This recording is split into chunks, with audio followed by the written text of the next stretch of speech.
Hello, astrologer Bryan Colter here for your horoscope report for the upcoming Scorpio new moon that happens on October 27th at 8:39 p.m. Pacific time. New moons are when the sun and the moon are in what's called a conjunction in the sky. Now, the sun, the literal sun, is the center of the solar system. You know, all the planets wing around the sun, and it's kind of the boss of the sky. As above, so below. The astrological sun is kind of the boss of our heads. It's our ego, but not in the negative sense of the word. It's identity, sanity, words like this, image, values, intentions. So needless to say, it's a very important factor of anyone's birth chart. It's really the central path through which our life is guided. But the moon is the center of our chest. It's our heart, it's our soul, it's our emotional world, our subjective reality. The moon doesn't think, it just feels, it reacts. So during a new moon, here they are, the sun and the moon next to each other, and we're attempting to take this long journey down from our heads to our hearts, and not solely be in the heart, but just find a deeper connection, because most of us are kind of trapped in our heads, So more congruency with the desires of the heart and the intentions of the mind. That's a new moon concept. And it's also about a recalibration or a recentering, a new beginning in our life. So a new beginning for this period of time, which is a lot more, let's say, turbulent, scorpionic. Now, I said go from our head to our heart. And really, that is an understatement here, because yes, the new moon's in Scorpio, but we also have two other planets in Scorpio, the planet Venus, also Mercury. I'll also add to this that we always want to take a look at the planets that rule the new moon sign, Scorpio, which there are two, the more modern rulership of Pluto and the more classical rulership of Mars. And lo and behold, Mars and Pluto are square to each other. Okay, it's a little bit of a loose square, but they're still square to each other in a bit of a face-off. And so this is creating this Scorpio energy just maximized right now for everybody, and that's why I called it unbridled passion, because Scorpio is the most passionate of all the signs. And now, of course, when people see the word passion, sometimes they think, sexual stuff. And of course, that's kind of clickbaity, right? But really, passion's just strong emotion, sometimes barely controllable emotion. So we're looking at turbulent waters here in a lot of our hearts. Now, we also need to understand that it really depends on where these planets are landing in your own personal birth chart. If you've got 10 planets in air signs, you're very much in your head, you probably won't be feeling all this turbulence and storminess as much, which is fine, But for those of us who are being stimulated heavily by, Scorpio energies, Mars, Saturn, it's like, we're really feeling it in our emotional world. In our interconnected universe here, where everything has meaning, we are all experiencing energy from the planets, okay? It's not like we are a puppet and the planets have our strings and we move in more or less predictable ways. That's not what it's about. We all are experiencing the either positive or the negative energy from the cosmos that's really running through us right now. It's what we do it that really matters. Now, that being said, Mars and Saturn are in this square right now. They are, you may say negative energies. You could correct that with the word uncomfortable. Mars, the god of war, Saturn, the great malefic, these two in a face-off with one another are typically dreaded in the eyes of astrologers. And it is true. They often do bring hardship. For a lot of us, I think that hardship will be more relational, because there's a relationship focus with a lot of these symbols. But hey, if your Mars and your Saturn are in the more earthy houses, like the 10th, the 2nd, or the 6th, this may be related to, more practical things like job, money, duties, responsibilities, things like this. But broadly speaking, this uncomfortable energy is going through our psyches. Scorpio is very internal. It's fiercely introspective. And again, the most passionate sign. So passions are on high when the two malefics are squared to one another. And can be and is sometimes uncomfortable. But it's what we do with the energy that matters. That's what we're always focused on with evolutionary astrology. How can we take these two baddies, the malefics, and turn them into something quite beautiful? This Mars square Saturn and Pluto is fierce, We combine this with the 4 planets in Scorpio. Basically, we have a turbulent chop in the waters of our emotional world. And that's the uncomfortable energy running through us in this interconnected universe that we find ourselves in. So the question is, what do we do with it? We can either be unaware or aware and use it for our betterment and evolution. If we're unaware, it can, overwhelm us, basically, overwhelm us emotionally. We can get triggered more easily. External stimulus can bother us. We can really get into this place of self-absorption. I don't mean in a egotistical way or a selfish way, but, when we're overwhelmed by our own subjective reality and we get immersed into that through the moodiness and the brooding, which is a darker potential of Scorpio, especially when Mars and Pluto are involved. If we do that, we become self-absorbed, absorb into the self and our own internal processes. And we just become more reactive. And this is where, we are a puppet and the planets have our strings. We let that energy flow through us in a less controlled way. With concentration on awareness, this is a little bit more uplifting and inspiring, because although it can be uncomfortable, we can use it for our betterment.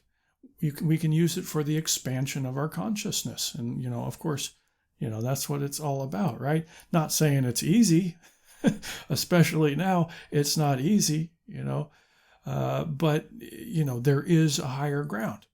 And that higher ground is realizing what's happening and not allowing yourself to lose your own personal power by getting sucked into that turbulent undertow of your emotional world. If you think about it, all those triggers stem from stuff from your past, your emotional wounds from childhood. Basically, the first 7 years of your life.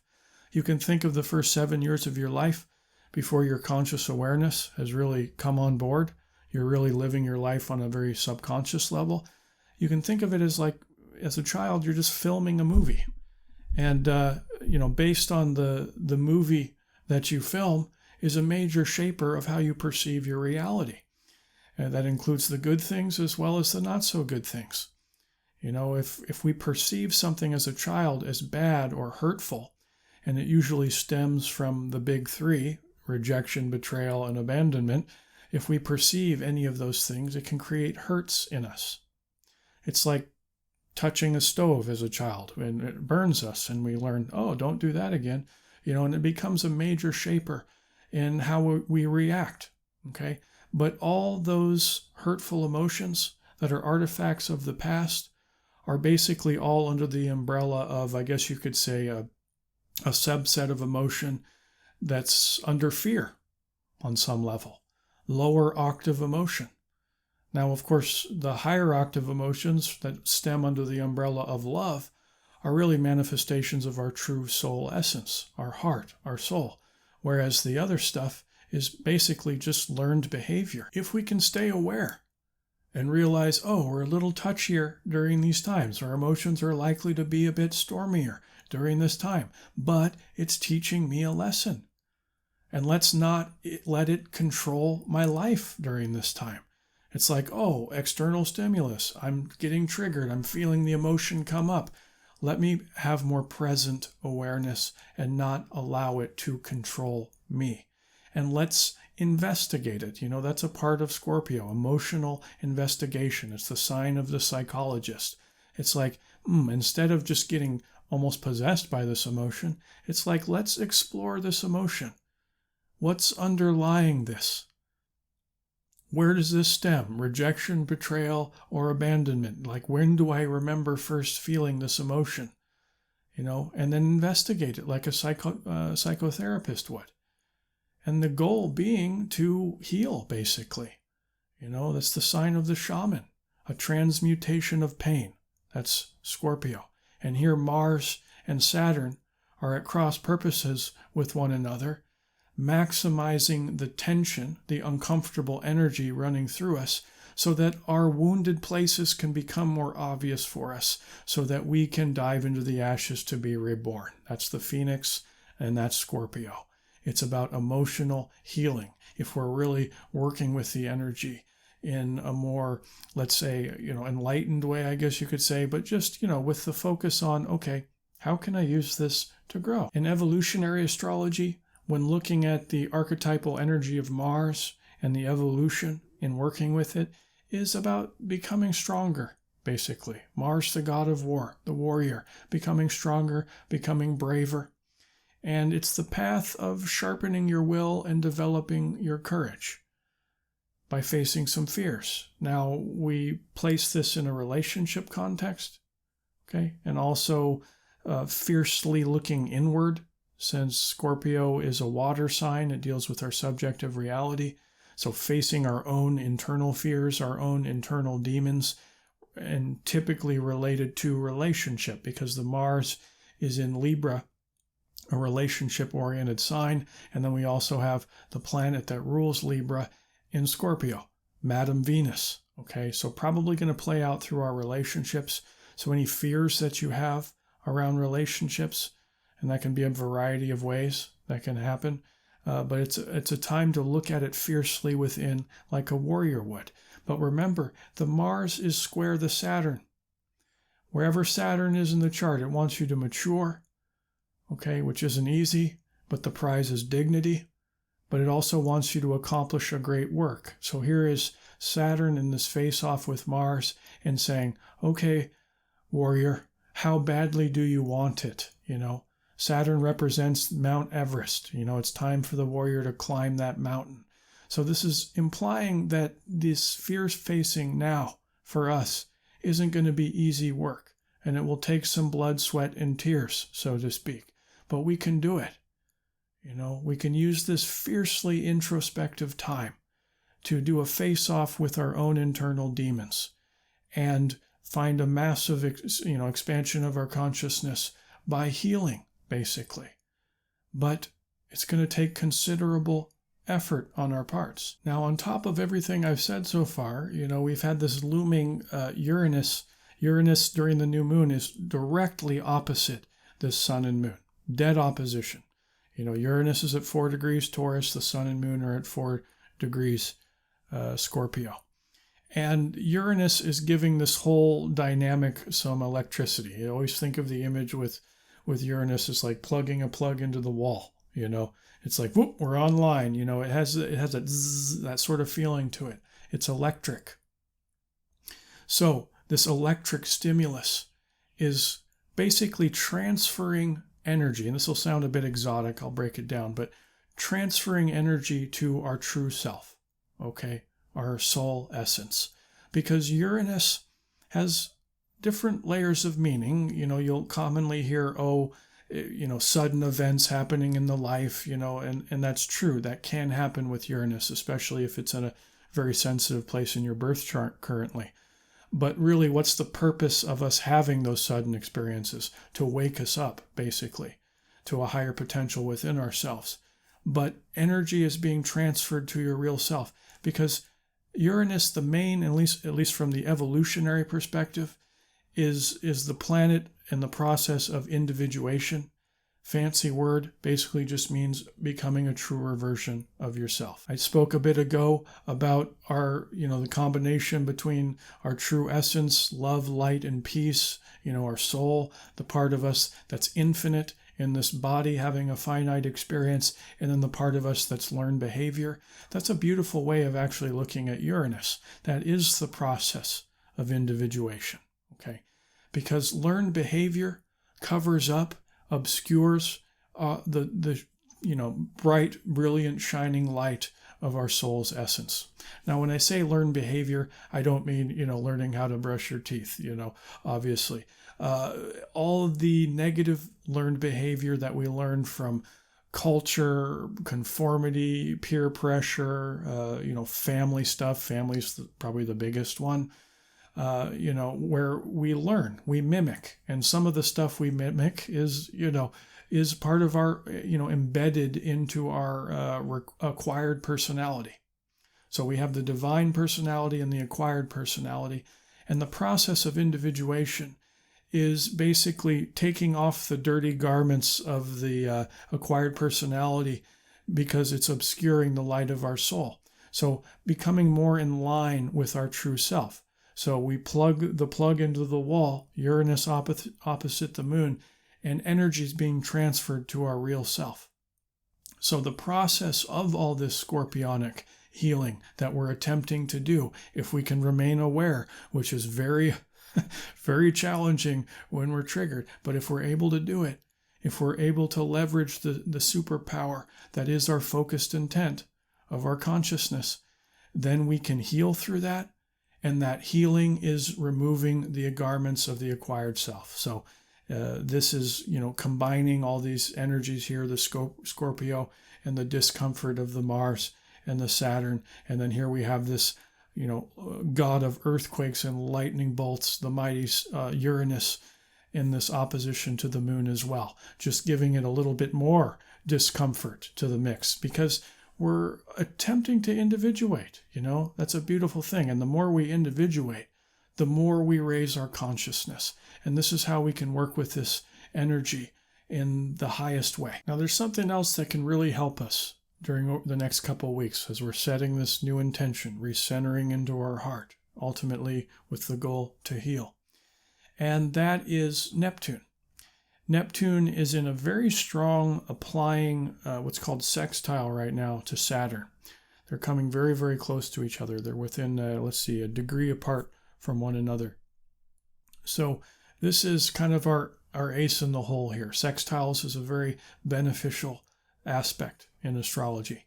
Now, I'm always excited to talk about Neptune. I have Neptune on my conjunct my sun in my own personal birth chart. So anytime I get to tie it into the story, I'm happy to do so. And Neptune is, it's about spirituality. It's about meditation and metaphysics. And it represents, actually, if you were to distill the words expansion of consciousness, and if I had to pick one planet, it would be Neptune. It's about growth, ultimately, and growing closer to God. Climbing the scale of consciousness.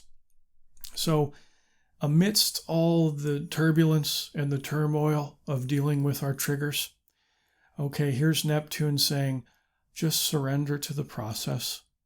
Okay, have some humility, all right, and compassion for yourself and where you're at in this journey. It's not easy to be here on planet Earth, and it feels like, especially during this time, this is not the most prestigious address in the galaxy. Things getting pretty crazy here, not only in the world, but are in our own personal lives. And just, Neptune it has a sweet energy, okay? And it's saying, have some compassion for our processes. And also, working directly with the energy of Neptune is you can do through meditation. And of course, that's a loaded word. It means a lot of things to a lot of people. There's thousands of ways of meditating. It basically just comes down to, how do you talk to God? So prayer, meditation, just simple reflection and contemplation in a quiet space. Some people prefer to meditate while exercising. My grandmother, for example, she would swim for miles and miles and miles every day. She always said, that's my meditation. Something rhythmic. When I go out hiking, that's my form of meditation. Within a couple minutes, I start connecting with nature, and it's like, whoa, I enter that relaxed state, and I get some really amazing insights when I'm on my walks.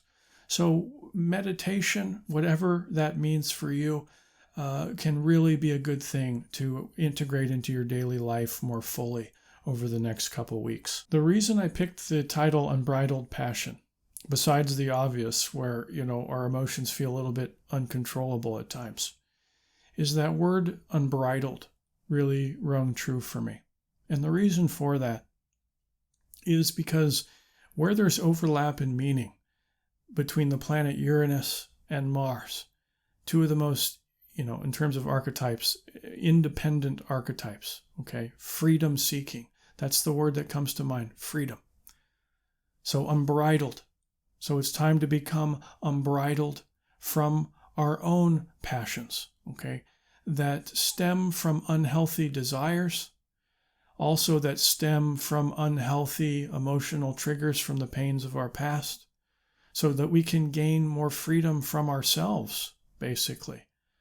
And with compassion for the human condition, and through some meditation and practicing of presence, we can attain more freedom within ourselves and dramatically raise our consciousness in so doing. And really, when looking at these energies coming up for us for the next 2 weeks, it really feels like we are primed to go through, a massive spike in evolution. We just have to take advantage of it. And that's the evolutionary aim, with the goal always being to expand our consciousness.